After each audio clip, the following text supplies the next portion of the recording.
Laravel দিয়ে website তৈরি করার আরেকটি পর্বে আপনাদেরকে স্বাগতম। গত পর্বে আমি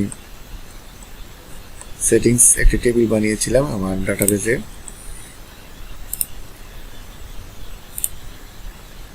ওয়েবসাইট এবং তার মধ্যে সেটিং টেবিলে ইউজ করেছি এবং তার মধ্যে ডাটাগুলোকে আমরা আপডেট করার জন্য অ্যাডমিন প্যানেল থেকে কীভাবে ডাইনামিক্যালি আপডেট করতে পারবো সেটাকে আমি করেছি। এবং এই যে লোগোটাকে কিভাবে একটি লারাভেল প্রজেক্টে ইমেজ আপলোড করতে হয়, ইনসার্ট করতে হয় সেটাও করেছি। আজকে আমি জাস্ট এই যে ইনফরমেশনগুলোকে আমি আমার সেটিংস টেবিলে আপডেট করেছি এটাকে আমি ফ্রন্ট এন্ডে জাস্ট শো করব। সেই জন্য আমি আমার এই ফ্রন্ট এন্ড টেবিলের এখানে আমি কোডে চলে যাই, সাবলাইম টেক্সট এডিটরে, এখানে রিসোর্সে চলে যাই, ভিউতে চলে যাই, ফ্রন্ট এন্ডে চলে যাই এবং পার্শিয়াল আমার যেহেতু আমি লোগোটাকে ফার্স্ট এখানে শো করাবো। সো লোগোটা কোথায় আছে দেখি আমি একটু। লোগোটা হচ্ছে আমাদের হেডার সেকশনে আছে মেবি, তাহলে header.blade.php-তে চলে যাই।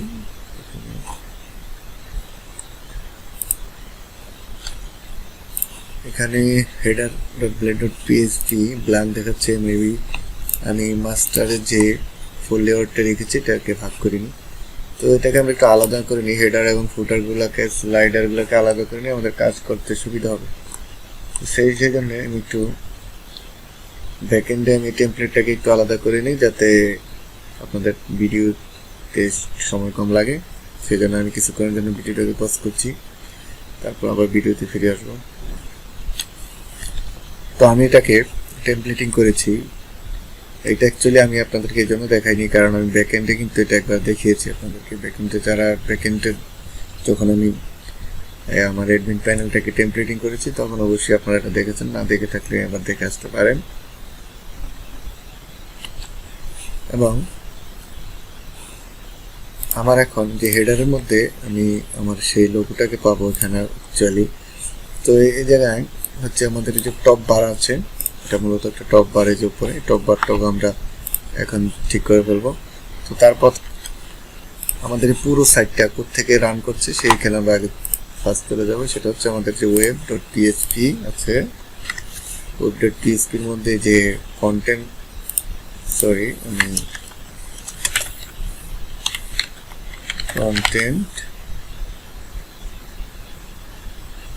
কন্ট্রোলার নামে একটি কন্ট্রোলার ক্রিয়েট করেছিলাম এবং এখানে ফ্রন্টেন্ড কন্ট্রোলারে যে ইন্ডেক্স নামে একটি মেথড দিয়েছি সেটা হচ্ছে মূলত হচ্ছে আমার ফ্রন্টেন্ড কন্ট্রোলারে। আমি কেটে দিই,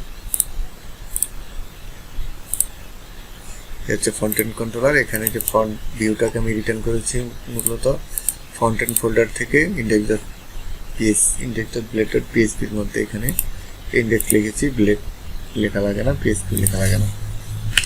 এবার আমি সেটিংস টেবিল থেকে আমার ফুল ডাটাটাকে আমি পাস করে দিচ্ছি। সেটিং মডিউলটাকে আমি দিব, দিয়ে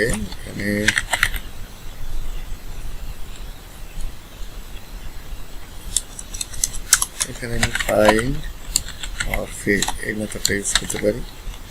এখানে 1 দিলাম, 1 নম্বর যে রোটা আছে সেটা এখানে শো করবে। এবার আমি কমপ্লিট করে ডাটাটাকে এই ইন্ডেক্স আমাদের ফ্রন্টেন্ড পেজটাতে পাঠিয়ে দিচ্ছি।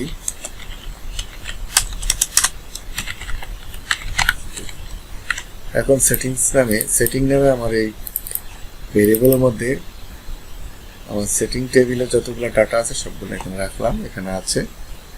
এবার একটু দেখি,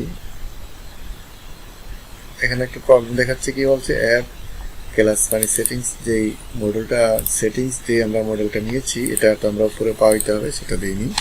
সেজন্য এটাকে ইউজ করে দিতে হবে অ্যাপ http মডেলস। কোথায় আছে? মডেলস ফোল্ডারে সেটিং। এবার অবশ্যই আমরা দেখবো আমাদের এররটা চলে গেছে।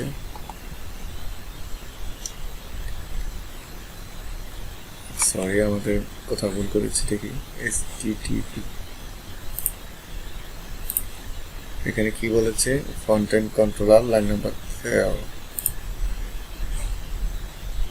web.php content controller।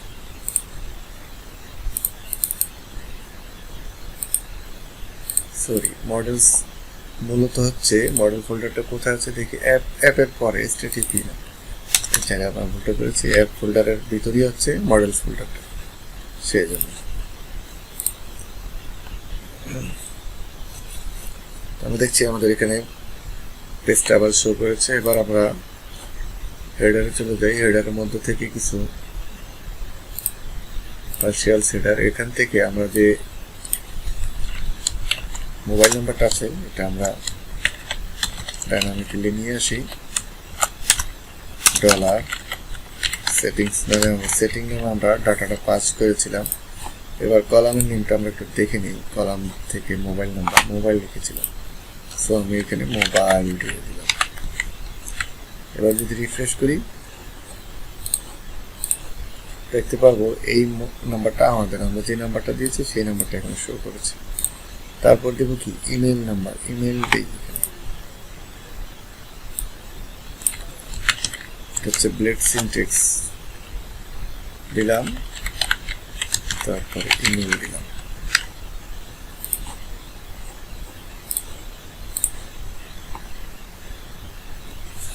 সো এখন ডাইনামিক্যালি আমাদের এই নাম্বারটা বা ইমেল নাম্বারটা এখানে শো করছে।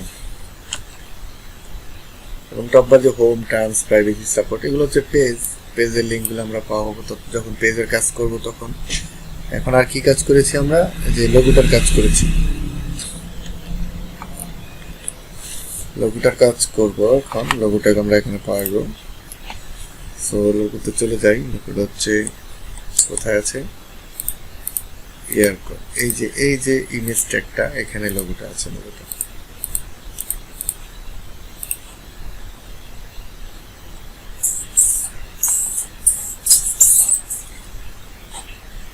এখানে লোগো মেবি শুধুমাত্র এটা। তো লোগোটাকে চেঞ্জ করে দেখি। আমরা মূলত ফন্টেন্ট ইমেজ, এই যে ফন্টেন্ট ইমেজ, মূলত আমাদের লোগোটা কোথায় গিয়েছে আমরা একটু দেখবো। আমরা যখন ইনসার্ট করেছিলাম আইএমজির ভিতরে আছে লোগো নামক ফোল্ডারে। আমরা জাস্ট এইটুকু চেঞ্জ করবো, এখানে দিব লোগো, তারপর এই জায়গায় দিব সেটিং লোগো। আমাদের ডাটাবেসের নাম কি, লোগো। এবার যদি আমরা রিফ্রেশ করি, অ্যাকচুয়ালি আমাদের এখানে দেখতে হবে একটু, লোগোটা পাচ্ছে না। সো আমরা একটু দেখি আমাদের কোথাও ভুল করেছে কিনা। লোগোটা আছে মূলত ব্যাক এন্ড ফোল্ডারের আইএমজিতে লোগো নাম্বার।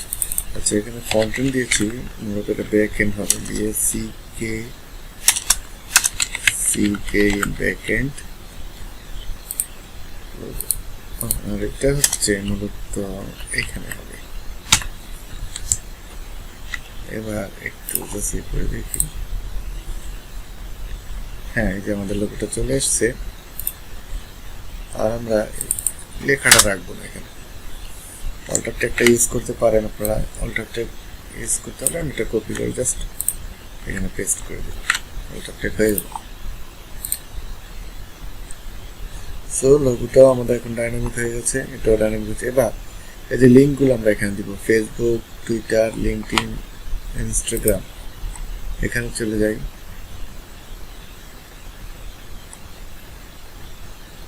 এটা হচ্ছে ফেসবুক, এটা হচ্ছে ফেসবুক সেটিং ফেসবুক। এটাকে জাস্ট কপি করে আমি সব জায়গায় দেই। তারপর এটাকে দিব আমি টুইটার। টুইটার বানানটা একটু ভুল হয়েছে, যার যেভাবে আছে সেভাবে দিলাম, আপনারা সঠিক করে লিখবেন। লিঙ্কডইন হচ্ছে ইনস্টাগ্রাম।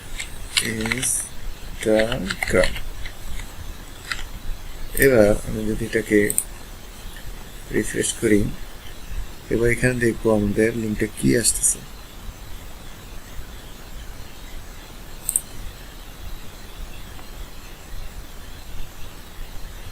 রিডাইরেক্ট হয়ে গেছে, ফেসবুকের যে অল্টারনেটিভ আছে সেটা চলে আসছে।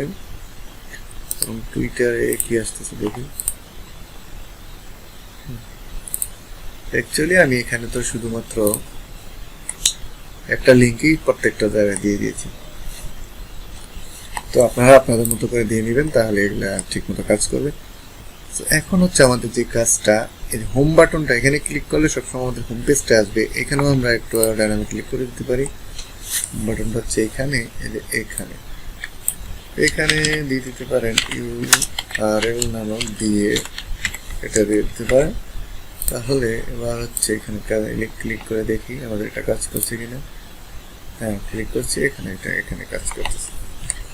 তো বাকি হচ্ছে আমাদের মূলত এটা হয়ে গেল। পেজগুলো তো আমরা যখন একটা করে পেজ তৈরি করবো তখন এখানে পাওয়া দিব। তো এখন দ্বিতীয় হচ্ছে আমাদের স্লাইডারটা নিয়ে একটু আমাদের কাজ করতে হবে।